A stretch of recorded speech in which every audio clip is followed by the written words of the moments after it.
Halo, assalamualaikum warahmatullahi wabarakatuh. Setelah kita membahas mengenai ini ya, pemakaian huruf, kita akan beralih ke pembahasan mengenai penulisan kata dalam puebi. Baiklah, kita lanjut saja. Kita langsung bahas mengenai kata dasar. Ya, kata dasar ini seperti yang kita tahu ya, eh, ditulis sebagai satu kesatuan. Ini contohnya. Ini mudah ya.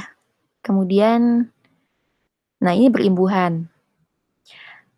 Imbuhan, awalan, sisipan, akhiran, serta gabungan awalan dan akhiran ditulis serangkai dengan bentuk dasarnya.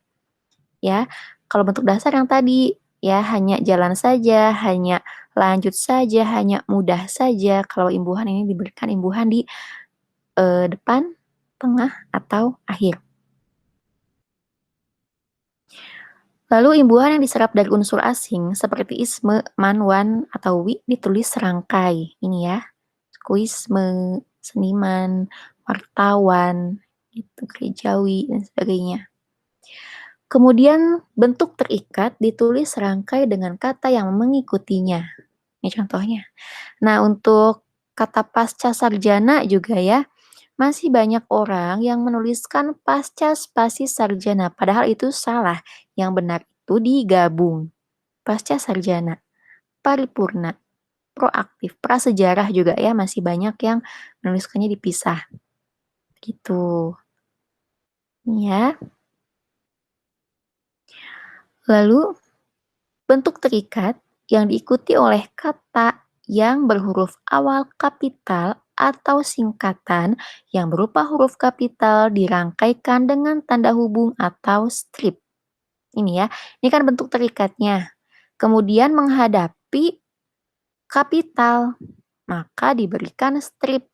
Ya, seperti itu. Misalnya non apa ya misalnya, non ASEAN ini ya. Nah, ini kan menghadapi kapital nih. Jadi diberikan strip atau tanda hubung. Lalu bentuk maha yang diikuti kata turunan yang mengacu pada nama sifat Tuhan ditulis terpisah dengan huruf awal kapital. Nah, ini lihat. Marilah kita bersyukur kepada Tuhan yang Maha Pengasih. Maha Pengasih ini kan sifat Tuhan. Jadi pakai kapital. Ya, tulisnya terpisah. Namun, bentuk maha yang diikuti kata dasar yang mengacu kepada nama atau sifat Tuhan, kecuali kata esa ditulis serangkai. Ya. Nah, Tuhan yang Maha Kuasa menentukan arah hidup kita. Nah, kalau esa ini tidak ditulis serangkai. Ini kan menunjukkan ketunggalan gitu ya. Mudah-mudahan Tuhan yang Maha Esa melindungi kita. Gitu. Kemudian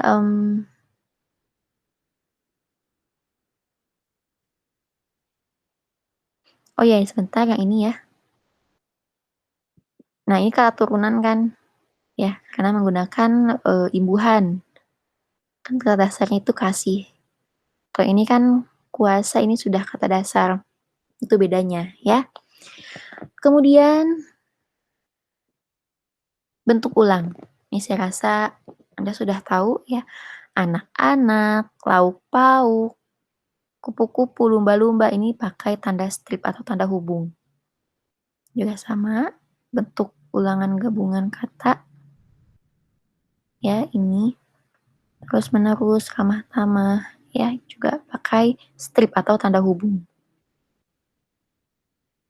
Lalu unsur gabungan kata yang lazim disebut kata majemuk, termasuk istilah khusus ditulis terpisah. Nih ya. Nah, istilah-istilah khusus ini tulisnya terpisah. Rumah sakit jiwa, ya meja tulis simpang 4, dan sebagainya. Lalu gabungan kata yang dapat menimbulkan salah pengertian ditulis dengan membubuhkan tanda hubung atau strip di antara unsur-unsurnya. Ini. Jadi jika ada satu kalimat yang berpotensi menimbulkan salah pengertian, maka ditulisnya pakai tanda hubung strip. Contohnya ini yang pertama ya, anak istri pejabat. Berarti anak dan istri dari pejabat. Kalau yang ini, anak istri pejabat. Berarti anak dari istrinya pejabat. Ya, itu bedanya. Ibu bapak kami. Berarti ibu dan bapak kami. Ya, jadi strip ini mewakili dan. Kalau ini ibu bapak kami. Berarti ibunya bapak kami. Gitu. Ini pun sama ya. Buku sejarah baru. Berarti buku sejarahnya yang baru. Kalau buku sejarah baru, berarti bukunya tentang sejarah baru. Kemudian gabungan kata yang penulisannya terpisah tetap ditulis terpisah jika mendapat awalan atau akhiran. Bertepuk tangan, menganak sungai. Jadi ini tetap pisah ya, walaupun di sini ada imbuhannya. Kecuali jika imbuhannya ada di awal dan akhir. Contohnya ini, dilipat gandakan, pertanggungjawaban, maka tulisnya disatukan. Ya, masih banyak yang menulis mempertanggungjawabkan itu masih ada spasinya, padahal itu salah. Harusnya digabung. Lalu gabungan kata yang sudah padu ditulis serangkai. Ini ya. Gimana barangkali dan sebagainya. Kemudian lanjut lagi di pemenggalan kata. Ya, kalau pemenggalan kata kuncinya adalah sesuai dengan silabelnya atau suku katanya. Ya, misalnya nanti berarti nan strip ti. Ya, seperti itu. Tapi huruf diftong a, ai, au, ei dan oi ini tidak dipenggal. Jadi kalau diftong itu memang serangkai dalam satu suku kata. Misalnya pandai, tidak mungkin kita memenggalnya di pandai. Seperti itu, ya. Ini juga sama, ini saya rasa sudah paham ya untuk pemenggalan kata.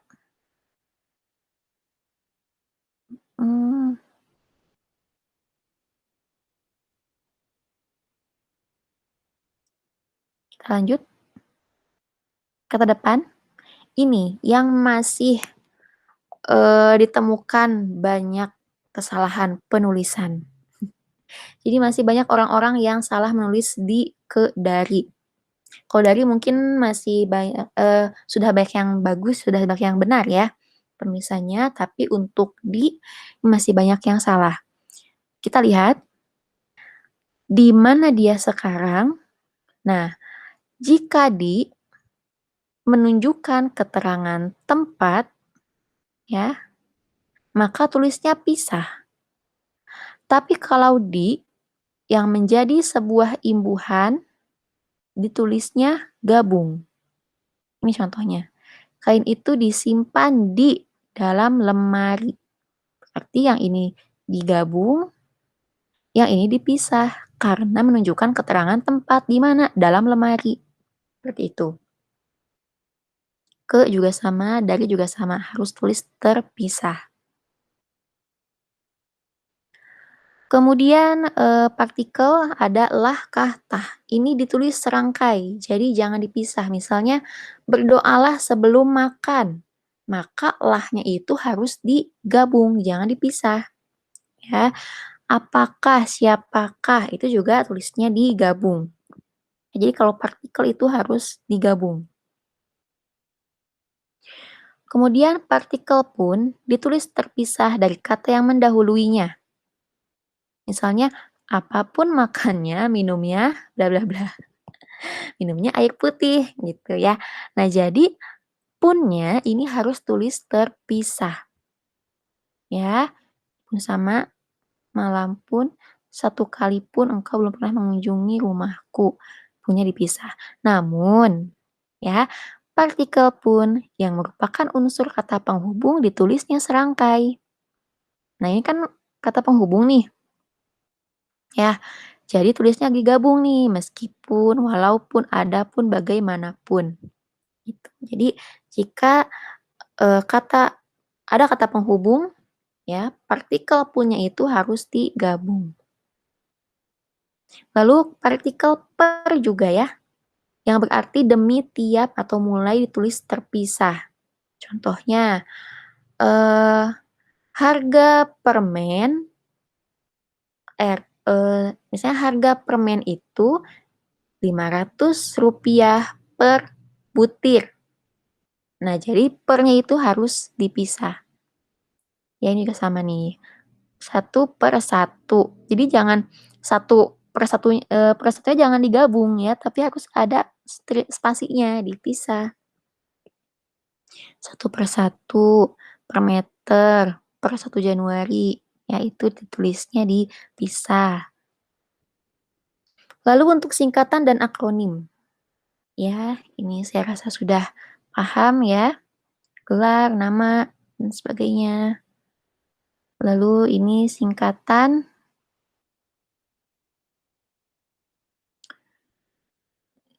yang terdiri atas huruf awal setiap kata nama lembaga pemerintah dan ketatanegaraan, lembaga pendidikan, badan atau organisasi, serta nama dokumen resmi ditulis dengan huruf kapital tanpa tanda titik.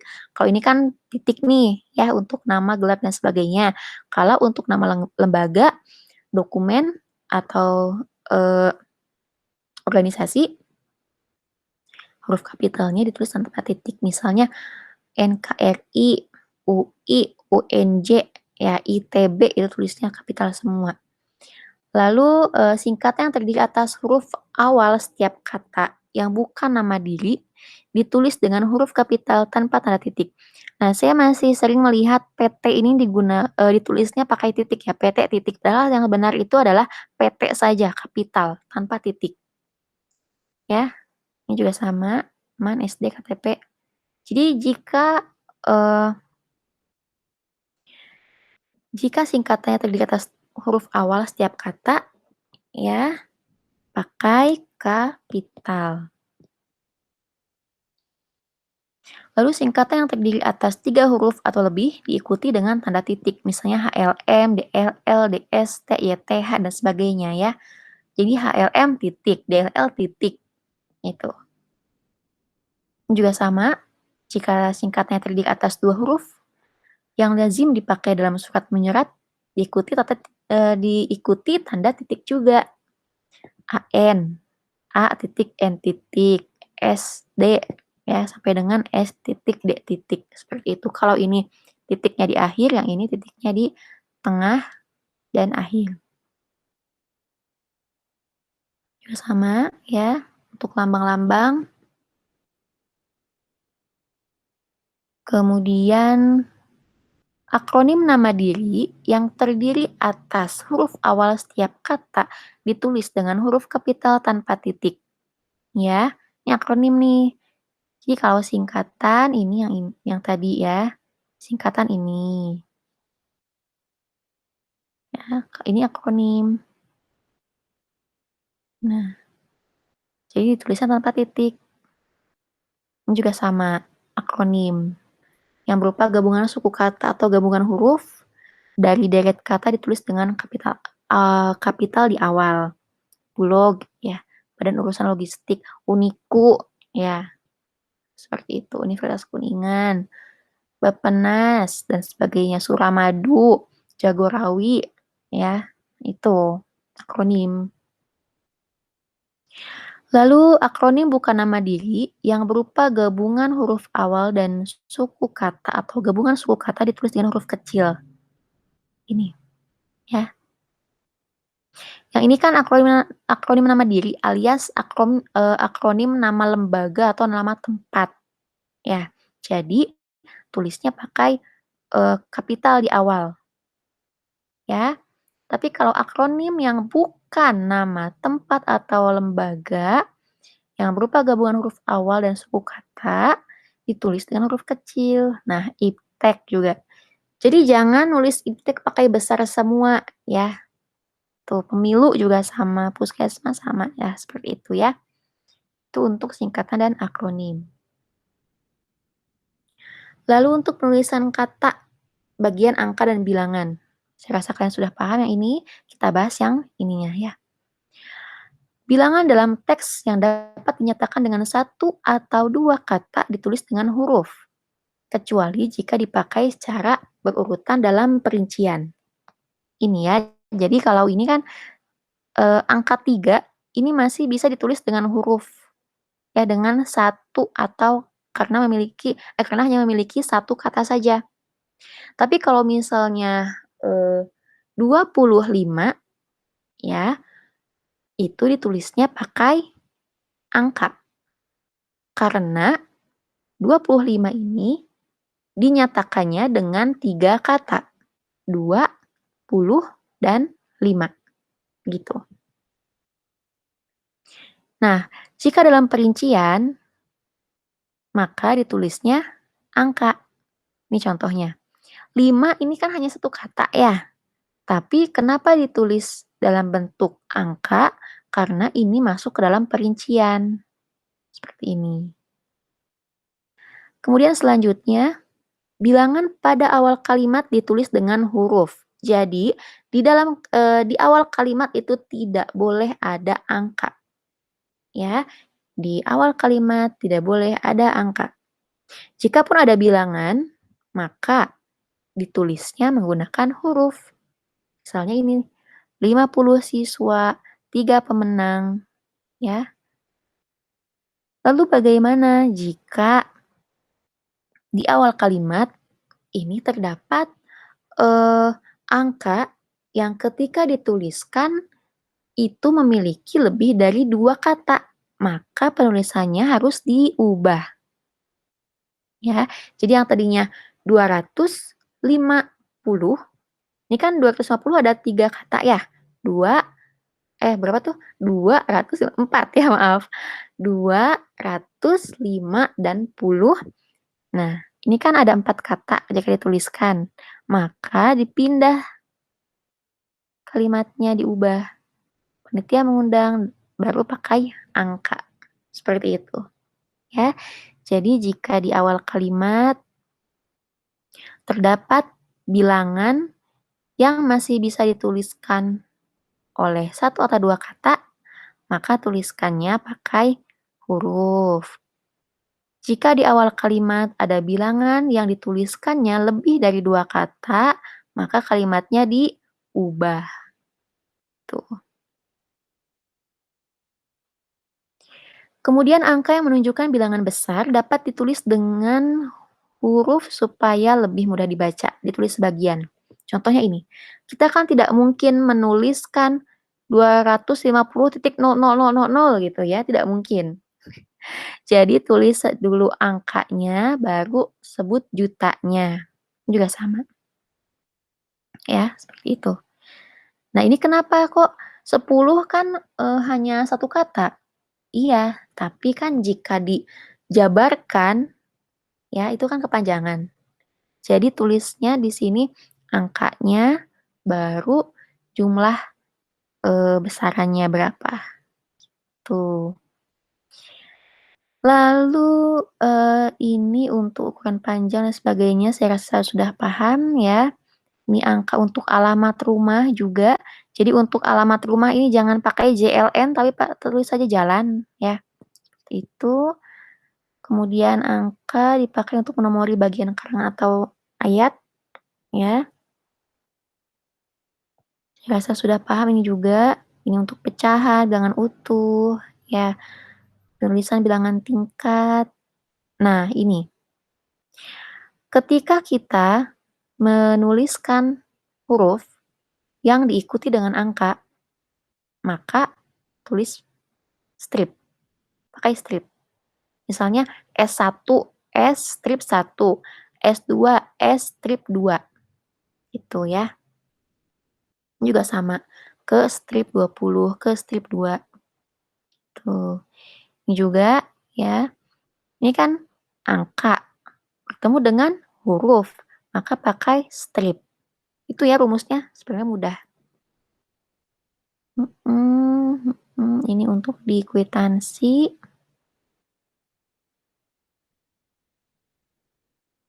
ini. Ya, jika penulisan bilangan yang dilambangkan dengan angka diikuti huruf untuk keterangan jumlah ini, maka tulisnya miring, gitu ya. Ya. Nah, lalu kata ganti, ya, ini kata ganti. Jadi untuk kata gantiku, kau, ini tulis serangkai dengan kata yang mengikutinya. Sedangkan ku-mu-nya, ya, ditulis serangkai dengan kata yang mendahulunya. Contohnya ini. Rumah itu telah kujual. Ku ini digabung. Ya, jangan dipisah. Kau baca juga sama, digabung. Lalu untuknya, ku-mu ini juga sama, digabung. Rumahnya, bukuku, bukumu, gitu ya. Jadi, walau kan biasanya kalau dulu kau baca ini pasti kau spasi baca ya, tapi sekarang kau baca itu harus digabung. Kau dengan kata selanjutnya itu digabung. Ini kata sandang. Kata sandang ditulis terpisah ya. Lalu huruf awal sang ditulis dengan kapital jika sang merupakan unsur nama Tuhan. Itu. Ya. Nah, ini untuk penulisan kata kita sudah selesai membahasnya. Kemudian untuk pemakaian tanda baca nanti akan kita bahas di video selanjutnya. Terima kasih telah menyimak, semoga bermanfaat. Assalamualaikum warahmatullahi wabarakatuh.